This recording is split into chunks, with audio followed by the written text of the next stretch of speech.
Now, I don't care how long you've been watching these conversations. What you're about to see is not another black people arguing compilation. It's 6 different black men in 6 different settings, all saying the same thing in different languages. We are tired of being managed, not protected, not guided, managed. Let's start here. Officer Tate debated 12 liberals of libtard nation, black individuals that, quite frank, it was painful to watch. It was disturbing and disgusting to watch. Let me be very clear. If you was not aware that there were black folks out there that was highly intelligent, right, had critical thinking, right, such as myself and Tate, right, and this was what you was going off of, your experience and exposed to black people, you would think all black people were stupid, because this was the most idiotic thing I've seen in a very, very long time. Check this out. You like to cite that you're a police officer. Let me cite my professional background. I was officially. Let me cite my professional background. I have been in that profession. 10 years writing policy in government. You weren't at a police the local officer. And But you weren't state a police of California officer. levels. And you never arrested anybody. You didn't write policy. I did. I enforced the law. So, okay, I write the law. But you don't enforce the law. But you don't enforce the law. I enforce the law appropriately. You just made it up. You'd like to use one-offs, let me use a one-off. You don't need to use one-offs, you just make it up. In the city of San Diego, there was a black police officer that sued the San Diego Police Department. Get to your point. Anecdotal. With regard to, I mean, bro, all day you've been coming up with me. Now I got statistical data points. Where do you want to go? Like, I need you to keep that same Black energy, people bro. commit I need you to over keep half the same of all violent energy. crimes. And that's the problem with black conservatives. Man, could you just say what you need to say? Say what you need to say and get to your damn point. We don't care what your credentials. You're there to debate another individual on a specific topic. We don't get why. It feels like you're there interviewing, right, for a damn job, if you ask me. And then when you cannot explain in detail what you're trying to say, you get offensive and start calling names. Like, come on, man. You know, and he's not the only one. Every black brother that got on that panel to try to debate Tate, number one, they was twitching and shit like that. Like, obviously, they all Fruity Pebbles. A majority of them are Fruity Pebbles. Screaming, yelling. The only person that was conducting themselves, not only as a man, but an individual that takes his professionalism very serious, is Tate. It's Tate. Nobody on that, no one had logical standpoints, man. It was just about me, my feelings, what I believe. And then, of course, the old trip, going back to racism. Boy, I tell you, boy, it was a girl on there who tried to prove a point. She brings out a damn notepad. Oh, let me check my notes. you got...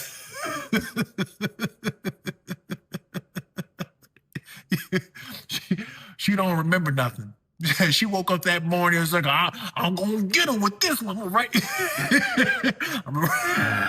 to write these notes down. She went on ChatGPT to write some damn notes down because she obviously don't know what the hell she's talking about. Okay, that was another brother on there who he was entirely too damn big to be screaming and yelling like he was doing. You know, I don't blame Democrats. I really don't. I don't blame them at all. I don't blame them manipulating, right?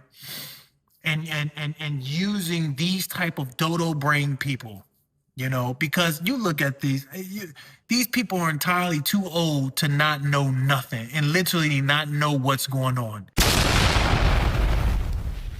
I'm never prepared for that. But y'all watch how fast the temperature changes when the question stops being emotional and start being specific. Tatum, you know, he wasn't yelling.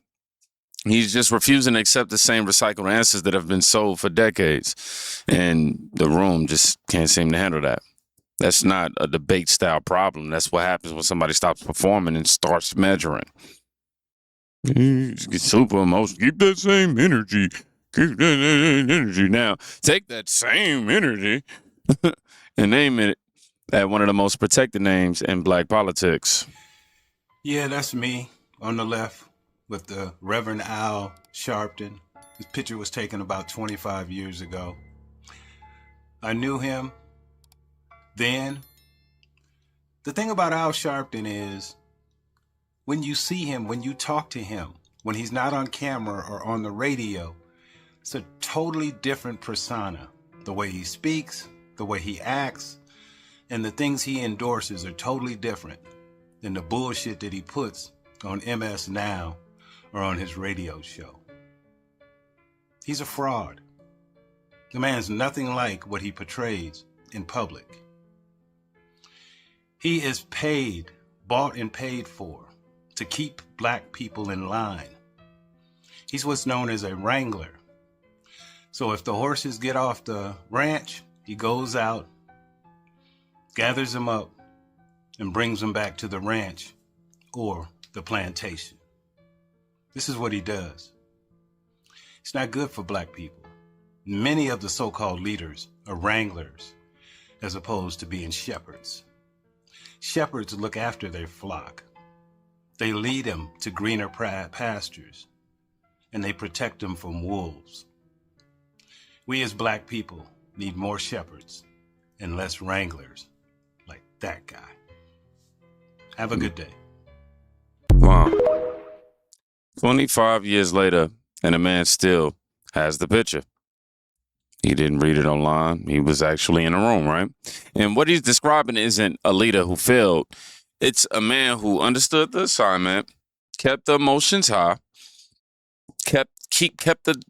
continues to keep the dependence high, rather, and never let the herd get quiet enough to ask better questions.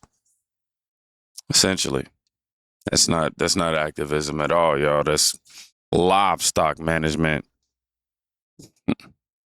It sucks. And once you see that energy, you start noticing it in voices, and the voices that claim to speak for us every night on television. When you have people like Roland Martin saying vote like a black woman, or you watching D.L. Hughley, these are the voices black people listen to these people. And you see how he has Trump derangement syndrome, D.L. Hughley, every 5 seconds, and he's going off like it's even if you disagree with somebody, I feel that the way they disagree is very feminine. So all of the emotional stuff, the antics, the way he just loses his mind and don't speak with logic, and you got Roland Martin saying vote like a black woman. Like, how is a man supposed to listen to that message and respond to that? And I just think it's disgusting, and it's a reason why a lot of black men have jumped ship. When you have people like... Now, I want you to pay attention to something that's very important. I want you to remember that tone. Not the politics, the tone, the way the disagreement is delivered, the way how calm the voice is, the way that the point stays emotional instead of structural. That's not strength under pressure. That's performance under pressure, right? And too many of us have been trained to clap for it because it sounds like it's fighting for us when you hear Roland Martin, black this or black that. Now, I want you to watch what happens when a black man refuses to let other black people, rather, dictate who he can love. All these men going to these white women. I want to ask them one question. What color is your mother? So what you telling your mother? There's no woman... qualified black, all the beautiful black intelligent women we got, you couldn't find one? So I'm with Omar John. I'm Dr. Omar. I don't believe in that. Less than 8% of black men date outside of their race. Less than 8%. But you never hear these Negroes talking about the absentee fathers, the bad parenting, the lack of discipline in the community. What they're concerned with is where another man puts his member.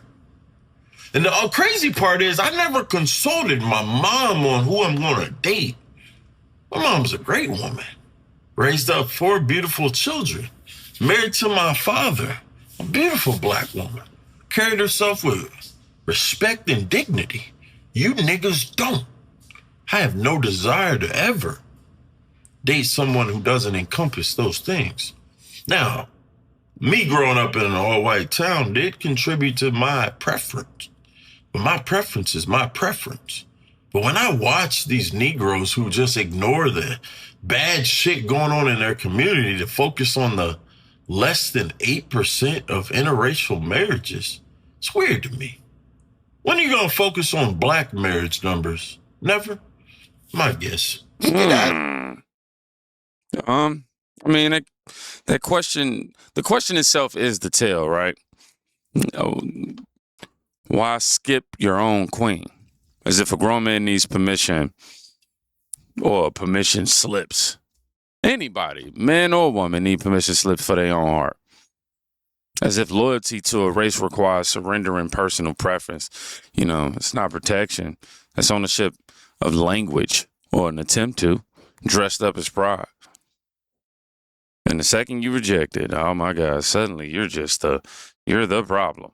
Now watch the same ownership logic show up in the most elite room in the country. They both agree that if you're black going to university, you should be put with all the black kids. And if you're a white kid going to university, you should be put with all the white kids, meaning they're calling for segregation. This is fascinating. It's like you don't do kids of color service by plucking them out and making them one of a few. Yes. And then scattering them about the campus. I think that's absolutely right. Mm-hmm. And it describes more of my high school experience, even though I was popular. Yeah. Than it did my college experience, which I loved. Yeah. I loved because at the time that I went to Harvard, which we're contemporaries in terms of the timing of it, there was a sizable black community on campus. And it was like I found my people in a sense, you know, the people who had similar life experiences and backgrounds that I had. And there it is, folks. That is the mentality that holds people back. Listen, I know there are people out there that would defend the idea that you need to find your own tribe, people who look like you, and hang around them. I know there are people who truly believe that. Unfortunately, I just don't. And maybe I'm biased on the issue because that was never me. And I got to experience both sides of it. I went to an all-black high school and an all-white high school. And I could tell you there's definitely a difference. At the end of the day, I don't really care about other people's skin color. If I'm going to the university, I think I'm going there to develop myself, obviously get the education I need and move on with my life. What does my skin color have to do with any of that? But that's the problem with Ketanji Brown Jackson and Michelle Obama. Everything is about skin color. And for that reason right there, she gets an F. The F. Oh, man. Black students need to be around other black students so they can find their people. I think we used to call that segregation. That was called belonging. Same action, just new marketing. And the people saying it are the same ones who spend years telling the rest of us that noticing race was the problem. Last one. No filter. If I was the mayor of Atlanta, bro, the first thing I'd do is I'd send out an alert. I'd be like, hey, free cameras, free streaming equipment, and free podcast mics. And I'd say it at like a warehouse or some shit. As soon as the people show up, I wait a little bit for them to get settled.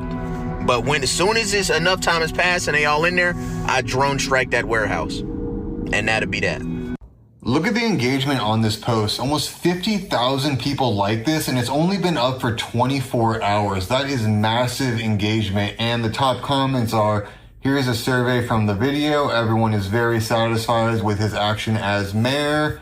And the very top comment is Atlanta the millisecond after that drone strike. And it's saying that Atlanta would be a utopia. If I was the mayor of Atlanta, bro, the first thing... Wow. So he's not running for office. He's just a black man in Atlanta who is, saying he's done pretending the current approach is working.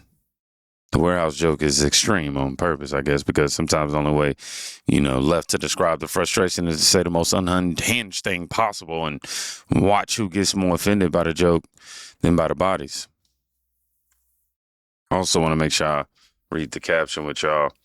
This section that says, obviously violence is not the answer, but this post shows how fatigued people are getting. They see this situation as unsolvable because it's gone on for so long and nothing changes.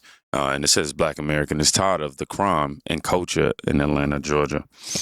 Now, here's what none of these clips are actually about. Left or right, Democrat or Republican.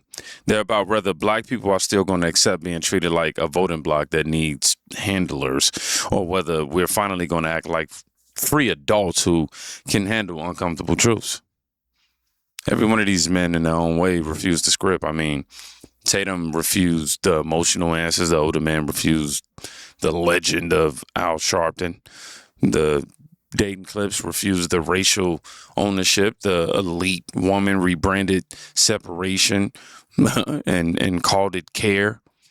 And the man in Atlanta refused to keep pretending the streets are fun. Now, you can disagree with every single one of them, but you can't pretend that they're all crazy at the same time. That would require believing the current path is working, and it isn't. So, I'll leave you with this. If you made it to the end of this this video, I want you to write this word: warehouse. Warehouse. The prophets prophesy falsely. Oh, let me say this again. I want to say that again. I read it wrong. It says the prophets prophesy falsely, and the priests rule at their direction. My people love to have it so. This is Jeremiah 5:31. Y'all be safe. Go check on somebody today. You can quite literally be saving their life. Peace.